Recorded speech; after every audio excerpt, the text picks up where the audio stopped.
समस्तଙ୍କୁ praise the Lord जय हिंद जय भारत। आशा करुछि आपण माने समस्ते भलरे अछंती। प्रिय प्रभुଙ୍କ लोक माने आज भारत देश को स्वाधीनता पाई 75 वर्ष हैला। आउ भारत देश को स्वाधीनता प्राप्त हेबा निमंते अनेक स्वाधीनता संग्रामी माने से माने निज धन जीवन सम्मान हराई भारत देश को से माने स्वाधीनता प्राप्त कराइथिले। आउ एई स्वाधीनता निमंते अनेक धर्मर व्यक्ति विशेष से माने स्वाधीनता संग्रामर एक तांकर अवदान रहितिला। से प्रकार भावरे ख्रीष्टीय समाज मध्य स्वाधीनता संग्रामर गोटे बहुत बड़ अवदान रही। तो आसंतु आज एई वीडियो द्वारा ख्रीष्टीय समाजर अवदान भारतर स्वाधीनता निमंते क्यों व्यक्ति मान थिला से व्यक्ति मान विषय से महापुरुष मान विषय आज एई वीडियो द्वारा जानिबा। आसंतु वीडियोटी को आरंभ करिबा। प्रथम भारतीय ख्रीष्टीय स्वाधीनता संग्रामी तांको नाम हैला तीतस थेवार थेंदुलियल, जहाँकर जन्म 18 फेब्रुआरी 1905 रे होइतिला एवं जहाँकर मृत्यु 8 अगस्त 1980 रे होइतिला। आउ से दांडी मार्च रे गांधीजी सहित नेतृत्व नेउथिले। आउ गांधीजी तांकु प्रेम रे तीतुस जी बोली तांकु डाकुथिले। एई प्रकार भावरे प्रत्येक व्यक्ति विशेष तांकु तीतुस जी नाम रे आउ डाकिबाकू लागिले। भारतर द्वितीय ख्रीष्टीय स्वाधीनता संग्रामी नाम है कालीचरण बेनार्जी, जहाँकर जन्म 1847 मसीह होइथिला एवं मृत्यु 1907 मसीह होइथिला। से मध्य प्रदेश जबलपुर रे जन्म ग्रहण करथिले। आउ अध्ययन से कलिकता रे रही करथिले। आउ से जने कन्वर्टेड क्रिश्चियन थिले। आउ से कलिकता रे ब्राह्मण समाज रो समांतर रे ख्रीष्ट समाज रो स्थापना करिथिले। पेशारे से जने वकील थिले। आउ से नेशनल क्रिश्चियन हेरल्ड नामक एक समाचार रे पत्रकार मध्य थिले। तांकर निज प्रेस मध्य थिला। आउ से गुटे कथा कहिथिले, in having become Christian we have not ceased to be Hindu, we are Hindu Christian, we have embraced Christianity, but we have not rejected nationality. We are intentionally national as any of our brethren. भारतर तृतीय ख्रीष्टीय स्वाधीनता संग्रामी थिले कृष्णा मोहन बेनार्जी। से जने philosopher बा दार्शनिक थिले। से Bengal Christian association रे अध्यक्ष थिले। आउ भाषाविद तथा क्रिश्चियन मिशनरी थिले।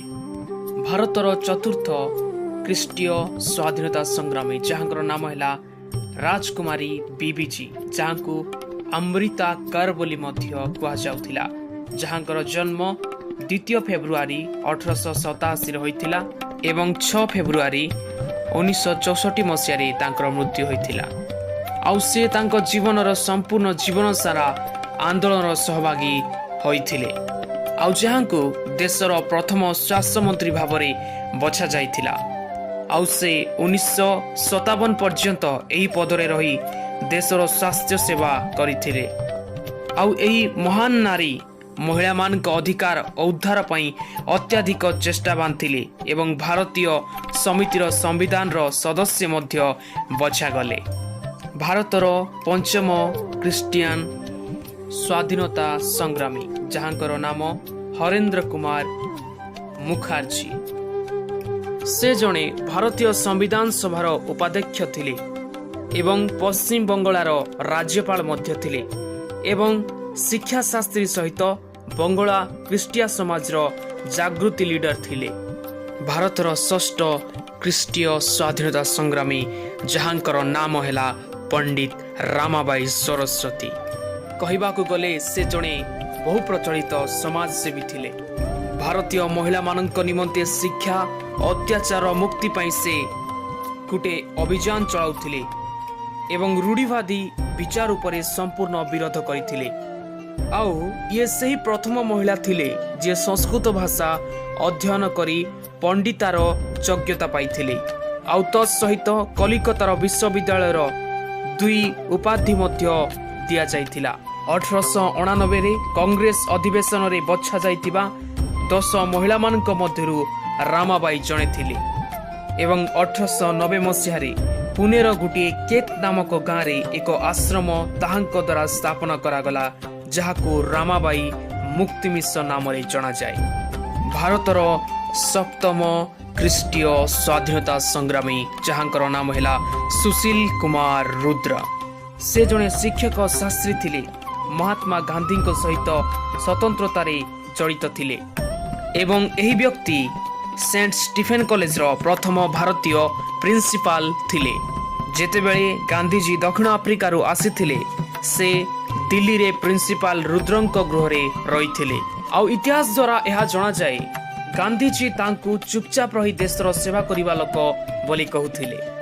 ଭାରତର ଅଷ୍ଟମ ଖ୍ରୀଷ୍ଟୀୟ ସ୍ୱାଧୀନତା ସଂଗ୍ରାମୀ ଯାହାଙ୍କର ନାମ ହେଲା ଜେସି କୁମାର ଆପ୍ପା, ଯାହାଙ୍କର ପୁରା ନାମ ଜୋସେଫ ଚିଲାଦୁରିଆ କର୍ନେଲିୟସ୍ ଆପ୍ପା, ଯାହାଙ୍କର ଜନ୍ମ 4 ଜାନୁଆରୀ 1892 ହୋଇଥିଲା ଆଉ 30 ଜାନୁଆରୀ 1960ରେ ତାଙ୍କର ମୃତ୍ୟୁବରଣ ଘଟିଥିଲା। ସେ ଜଣେ ଅର୍ଥଶାସ୍ତ୍ରୀ ଥିଲେ ଆଉ ସେ ଗାନ୍ଧୀଜୀଙ୍କୁ ଗୋଟେ ଚିଠି ଲେଖିଥିଲେ ଯେ କିପରି ବ୍ରିଟିଶ ସରକାର ଭାରତୀୟମାନଙ୍କୁ ଟେକ୍ସ ଉପରେ ଅତ୍ୟାଚାର କରୁଛନ୍ତି। ସେହି ବିଷୟରେ ଲେଟର ଲେଖି ଗାନ୍ଧୀଙ୍କୁ ଜଣାଇଥିଲେ ଆଉ ସେ ଏହି ବିଷୟକୁ ନେଇ ଗାନ୍ଧୀଜୀଙ୍କ ସହ ଆଲୋଚନା ମଧ୍ୟ କରିଥିଲେ। ଆଉ ଏଥିପାଇଁ ଗାନ୍ଧୀଜୀ ତାଙ୍କୁ ଏହି ବିଷୟ ନେଇ ଗୁଜରାଟର ଗ୍ରାମୀଣ କ୍ଷେତ୍ରରେ ଆର୍ଥିକ ସର୍ଭେ କାର୍ଯ୍ୟ ସମର୍ପିଥିଲେ। ଗାନ୍ଧୀଜୀଙ୍କ ଗ୍ରାମୀଣ ଉଦ୍ଦେଶ୍ୟକୁ ଏହି ବ୍ୟକ୍ତି ଆଗକୁ ବଢ଼ାଇଥିଲେ। ଭାରତର ନବମ ଖ୍ରୀଷ୍ଟୀୟ ସ୍ୱାଧୀନତା ସଂଗ୍ରାମୀ ଯାହାଙ୍କ ନାମ ହେଲା ଜୋସେଫ ବାପ୍ତିଷ୍ଟା କାକା।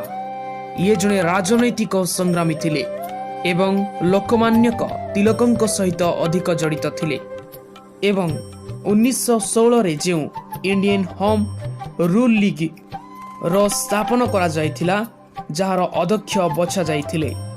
ପୁଣି 1925ରେ ସେ ମୁମ୍ବାଇର ମେୟର ଭାବରେ ବଛାଗଲେ। ଆଉ ସବୁଠାରୁ ଆଶ୍ଚର୍ଯ୍ୟ ବିଷୟ ଯେ ସେ ହିଁ ସାର୍ବଜନୀନ ଗଣେଶ ପୂଜାର ସ୍ଥାପନ ମଧ୍ୟ କରିଥିଲେ। ଆଉ ସେହି ସ୍ଥାନରେ ସ୍ୱରାଜରେ ଲୋକମାନଙ୍କ ସହିତ ଜଡ଼ିତ ହେବା ପାଇଁ ସେ ଗୀତ ନାଟ ନାଚ ଦ୍ୱାରା ଲୋକକଥା ଦ୍ୱାରା କାର୍ଯ୍ୟକ୍ରମ କରି ଲୋକମାନଙ୍କୁ ଜଡ଼ିତ କରୁଥିଲେ। ପ୍ରଥମେ ଗଣେଶଙ୍କର ପୂଜାକୁ ଘରେ ଘରେ କରାଯାଉଥିଲା, ପୁଣି ଘରେ ଘରେ ସେମାନେ ପୂଜା କରୁଥିଲେ। କିନ୍ତୁ ଜୋସେଫ ବାପ୍ତିଷ୍ଟ କାକା ସ୍ୱତନ୍ତ୍ରତା ଅଭିଯାନକୁ ଆଗକୁ ବଢ଼ାଇବା ପାଇଁ ସେ ସାର୍ବଜନୀନ ଗଣେଶ ପୂଜା ଆରମ୍ଭ କରିଥିଲେ, ଯେପରିକି ସ୍ୱତନ୍ତ୍ରତା ନିମନ୍ତେ ଅନେକ ଲୋକମାନଙ୍କ ସହିତ ସେ ଜଡ଼ିତ ହୋଇପାରନ୍ତି। ଆହୁରି ସେହି ପରମ୍ପରା ଆଜି ପର୍ଯ୍ୟନ୍ତ ଭାରତର ପ୍ରତ୍ୟେକ ଅଞ୍ଚଳରେ ରାଜ୍ୟରେ କରାଯାଏ। ଭାରତର ଦଶମ ଖ୍ରୀଷ୍ଟୀୟ ସ୍ୱାଧୀନତା ସଂଗ୍ରାମୀ ଯାହାଙ୍କ ନାମ ହେଲା ୟୋଆକିମ୍ ଇଗ୍ନିତିୟସ୍ ସାବେଷ୍ଟିନ୍ ପାଇଲେଟ୍ ଆଲୱା। ଆଉ ଏହି ସ୍ୱାଧୀନତା ସଂଗ୍ରାମୀଙ୍କ ନାମ ବହୁତ ଲମ୍ବା ଥିବାରୁ ଲୋକମାନେ ଏହାଙ୍କୁ ଆଲୱା ସାହେବ ନାମରେ ଜାଣିଥିଲେ ଆଉ ସେମାନେ ଆଲୱା ସାହେବ ନାମରେ ଡାକୁଥିଲେ। ଯାହାଙ୍କର ଜନ୍ମ 21 ଜାନୁଆରୀ 1907 ଏବଂ ମୃତ୍ୟୁ 28 ଜୁନ 1979। ସେ ଜଣେ ଓକିଲ ଥିଲେ, ତା ସହିତ ପତ୍ରକାର ଥିଲେ ଏବଂ ରାଜନେତା ତଥା ବେଙ୍ଗାଲୋରରେ ରହିବା ବ୍ୟକ୍ତି ଥିଲେ। ସ୍ୱତନ୍ତ୍ରତା ସେନାରେ ଏହାଙ୍କ ନାମ ମୁଖ୍ୟ ଭାବରେ ନିଆଯାଇଥାଏ। 1930ରେ ଏହି ବ୍ୟକ୍ତି ଭାରତୀୟ ଖ୍ରୀଷ୍ଟୀୟ ସମାଜର ସ୍ଥାପନ କରିଥିଲେ, ଯାହାର ମୁଖ୍ୟ ଉଦ୍ଦେଶ୍ୟ ଖ୍ରୀଷ୍ଟୀୟ ଲୋକମାନଙ୍କୁ ସ୍ୱତନ୍ତ୍ରତା ଆନ୍ଦୋଳନରେ ଯୋଡ଼ିବା। ପୁଣି ସେଣ୍ଟ ଜାଭିୟର କଲେଜରେ ଦିଲ୍ଲୀରେ ସେ ଯେପରି ଅନ୍ୟ ଜାତିର ଛାତ୍ରଛାତ୍ରୀମାନଙ୍କୁ ଆଡମିସନ ମିଳିପାରିବ ଏଥିପାଇଁ ସେ ଏକ ଅଭିଯାନ କରିଥିଲେ। ତାଙ୍କର ଏହି ଅଭିଯାନ ହେତୁ ତାଙ୍କୁ କଲେଜରୁ ବାହାର କରାଯାଇଥିଲା।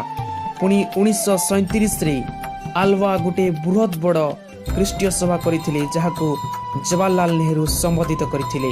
ରାଜଦ୍ରୋହ ମାମଲାରେ ବ୍ରିଟିଶ ସରକାରଙ୍କ ଦ୍ୱାରା 3 ଥର ତାଙ୍କୁ ଜେଲ୍ ଯିବାକୁ ପଡ଼ିଥିଲା।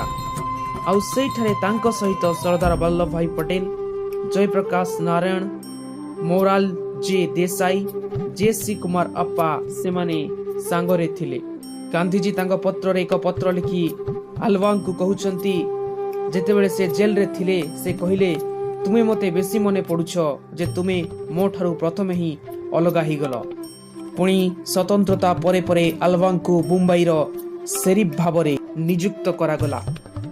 ତାପରେ ସେ ଲୋକସଭା ଓ ରାଜ୍ୟସଭା ସଦସ୍ୟରେ ମଧ୍ୟ ବଛାଗଲେ। 11 ଭାରତୀୟ ଖ୍ରୀଷ୍ଟିଆନ ସ୍ୱାଧୀନତା ସଂଗ୍ରାମୀ ଯାହାଙ୍କର ନାମ ଆକ୍କାମ୍ମା ଚେରିଆନ୍, ଯାହାଙ୍କର ଜନ୍ମ 14 ଫେବୃଆରୀ 1909 ଏବଂ ମୃତ୍ୟୁ 5 ମେ 1982। ଭାରତୀୟ ଦ୍ୱୟାଦଶକ ଖ୍ରୀଷ୍ଟିଆନ ସ୍ୱାଧୀନତା ସଂଗ୍ରାମୀ ଯାହାଙ୍କର ନାମ ବ୍ରହ୍ମା ବାନ୍ଧବ ଉପାଧ୍ୟାୟ, ଯାହାଙ୍କର ଜନ୍ମ 11 ଫେବୃଆରୀ 1861 ଏବଂ ମୃତ୍ୟୁ 27 ଅକ୍ଟୋବର 1907। ଭାରତୀୟ ତ୍ରୟୋଦଶ ଖ୍ରୀଷ୍ଟୀୟ ସ୍ୱାଧୀନତା ସଂଗ୍ରାମୀ ଯାହାଙ୍କର ନାମ କାନା କାରାୟନ ତିରୁସେଲଭମ୍ ପାଉଲ, ଯାହାଙ୍କର ଜନ୍ମ 24 ମାର୍ଚ୍ଚ 1876 ଏବଂ ମୃତ୍ୟୁ 11/1931। ଭାରତୀୟ 14ତମ ସ୍ୱାଧୀନତା ସଂଗ୍ରାମୀ ଯାହାଙ୍କ ନାମ ହେଲା ଉତ୍କଳ ଗୌରବ ମଧୁସୂଦନ ଦାସ। ଆଜି ଆମେ ସମସ୍ତେ ତାଙ୍କୁ ଜାଣିଛୁ।